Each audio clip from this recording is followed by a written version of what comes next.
Bass fishing is everything to me. It's medicine for my mind.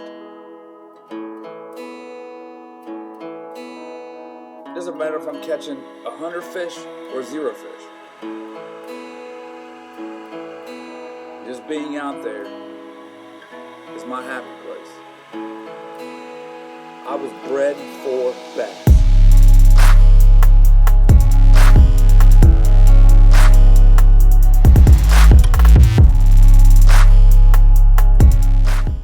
What is up, guys? It is Matt from Bred for Bass, and today I'm going to show you guys how to install a float switch on your Bass Tracker Classic XL. Before we get into that though, if you're not subscribed, please subscribe, like this video if you would, and make sure you hit that notification bell. That way you get alerts every time a new video comes out. Especially if you're someone that owns the Bass Tracker Classic XL or is considering buying one, this channel right here is going to give you all the information you need when it comes to that boat. So the first thing you're probably wondering is, why would I need a float switch in my Bass Tracker Classic XL? Or what is a float switch? Let's talk about that first. A float switch is basically a switch when a water level raises so high, just like the sump pump in your house. When a water level raises so high, it'll turn a switch on, which then will send power to some kind of pump or some kind of motor. So I'm putting it in my boat so when water builds up in the back of the boat, and it'll actually attach to the bilge pump, if water builds up high enough, it will automatically turn the bilge pump on, and I won't actually have to flip the bilge switch. Not because I'm lazy, because I'm going to be having my boat in the water for 4 consecutive days here at Lake Cumberland, tied up to a houseboat. If a rainstorm comes in at night while I'm sleeping or something, you know, obviously I can't pull the plug out, leave the plug out, because it's not sitting in the driveway, it's sitting in the lake. So it's very crucial that the water pumps out of the boat if a storm or a boat wake or something would, you know, roll over my boat or whatever. So that's just kind of why I decided to do this. It's very unlikely I would have any problems without it, but I'd rather be safe than sorry. So now I'm going to show you guys what I got and how to install it.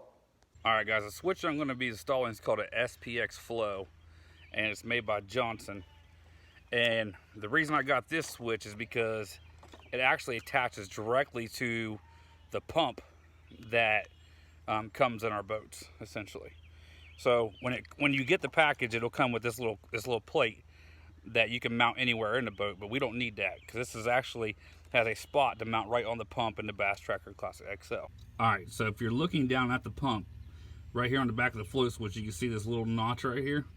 Well, down on the pump, sticking up, is a little thing for that thing to slide down onto. Let's see if I can get it here on the video.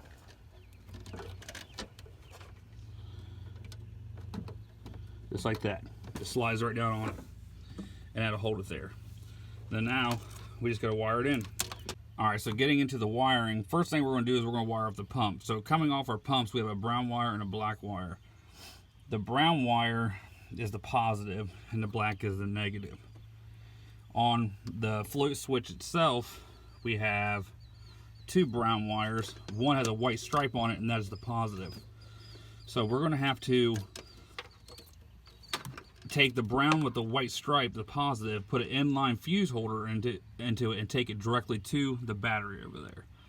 That'll give you a constant power to this side of the switch. And then this other brown on the switch, we're actually going to intercept this brown wire going down into the pump. So it'll be a T-tap here, because this, I unplugged the harness, will plug back together, which that'll have the brown wire that goes back to the actual bilge pump switch. That way you don't have to have the switch on at all times. There's always power there to detect, for the switch to detect if water levels get too high. All right, we got it all wired up. Let's give it a try. Fill it up with water on the hose.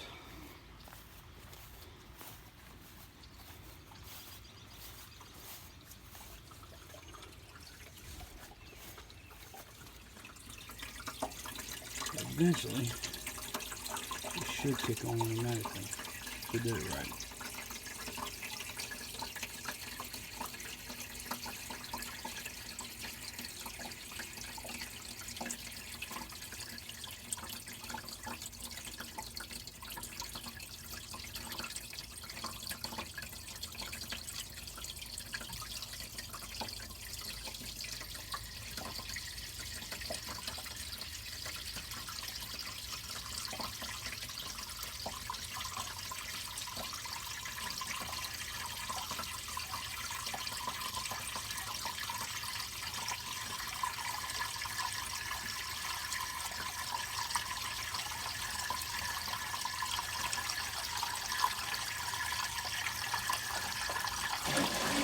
Oh, there it goes. There's a good ways to kick on.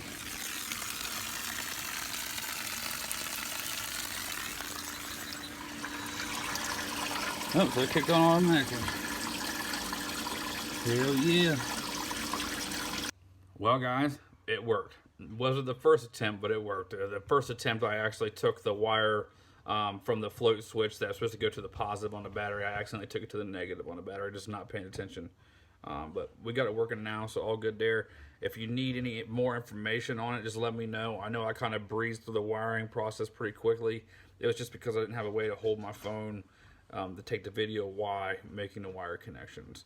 But if you need me to go back out there and show you how each connection is made, I'll be more than happy to do so.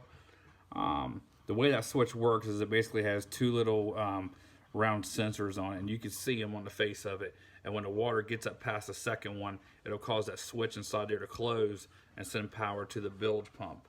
And then once it gets down past the bottom sensor, it'll shut off.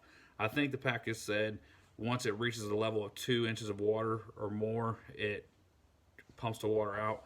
Then it shuts back off once it gets to 3/4 inch of water or less. So hope you guys got the information you needed.